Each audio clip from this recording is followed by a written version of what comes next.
तो हेलो दोस्तों, जैसे कि हमारा topic wise Bihar Durga mains के लिए चल रहा है, तो आज हम लोग जनजातियाँ और भी टॉपिक देखेंगे। तो चलिए हम लोग शुरू करते हैं। इससे पहला क्वेश्चन है कि जौनसारी जनजाति मुख्य रूप से कहाँ की है। तो जौनसारी ये उत्तराखंड की है। टोडा जनजाति तमिलनाडु की है। पनियान जनजाति ये केरल की है।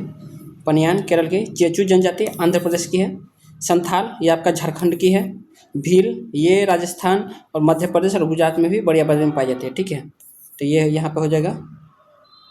ठीक है, यहाँ मध्य प्रदेश भी हो जाएगा, गुजरात भी हो जाएगा। ठीक है, तो यहाँ छत्तीसगढ़ ही नहीं होगा, बल्कि इसमें क्वेश्चन होना चाहिए कि कौन नहीं है, बाकी ये तीनों जगह पाई जाती है। गद्दी जनजाति मुख्य रूप से कहाँ होती है। तो गद्दी आपका हिमाचल प्रदेश की है। बकरवाल जनजाति तो ये जम्मू कश्मीर में है। ठीक है, बकरवाल मतलब बकरी चराने वाला जनजाति से रिलेटेड है। तो जम्मू कश्मीर में आपको पता है कि पश्मीना बकरी वाली होती है। लेप्चा जनजाति मुख्य रूप से कहाँ होती है। तो सिक्किम। जारवा जनजाति ये आपके अंडमान में पाई जाती है। सोमपेन जनजाति ये अंडमान में, विशेष रूप से निकोबार द्वीप समूह में। ठीक है, ओंग जनजाति तो ओंग मतलब ये अंडमान में ही पाई जाती है। सेंटिलीज जनजाति तो ये आपके अंडमान में ही पाई जाती है।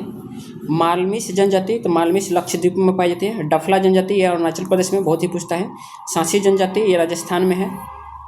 मुंडा जनजाति तो मुंडा ये झारखंड में है। मीणा जनजाति तो मीना ये राजस्थान से है। ठीक है, मोपला जनजाति मुख्य रूप से केरल में है।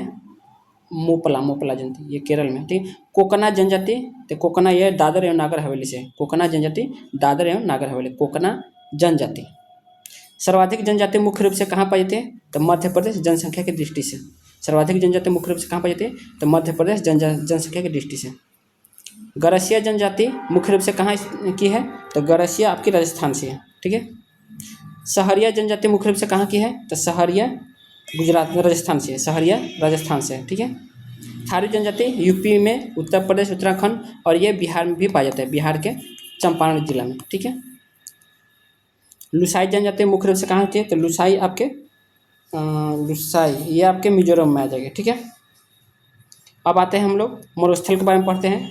सहारा मरुस्थल कहाँ स्थित है। तो ये उत्तरी अफ्रीका में है सहारा मरुस्थल।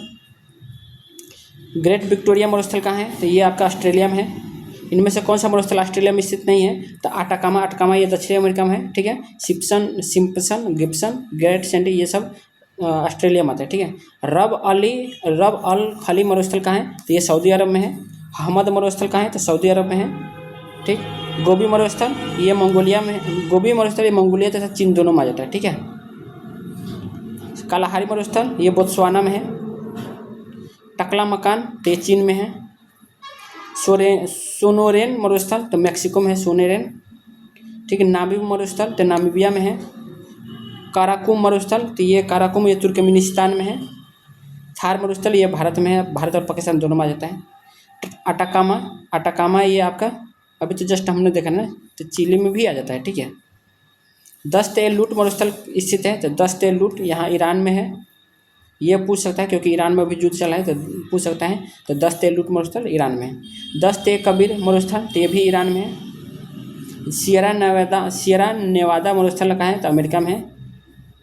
सेंचुरा मरुस्थल कहाँ है। तो सेंचुरा पेरू में है।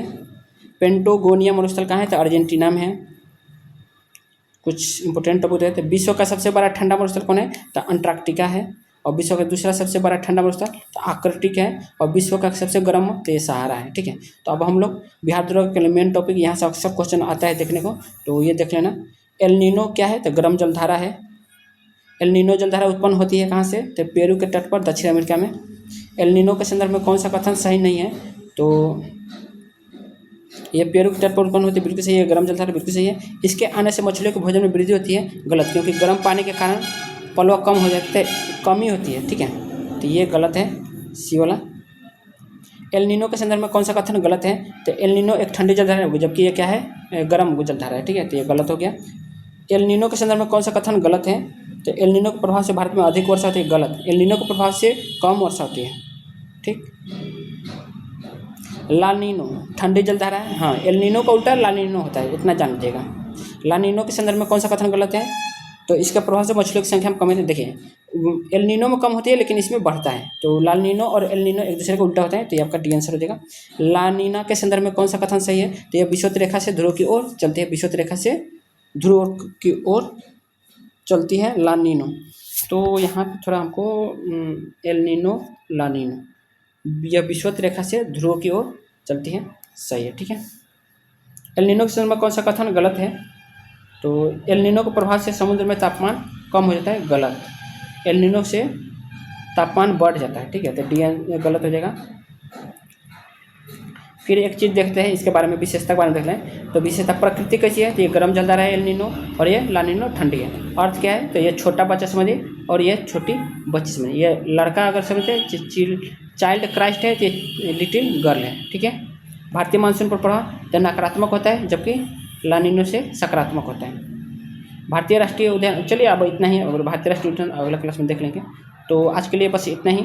अगर आपको अच्छा लगा हो तो लाइक कर लेना और सब्सक्राइब भी कर लेना अगर नहीं किया हो, बाकी अपने दोस्तों को भी शेयर कर देना देखने के लिए। थैंक यू, ठीक है।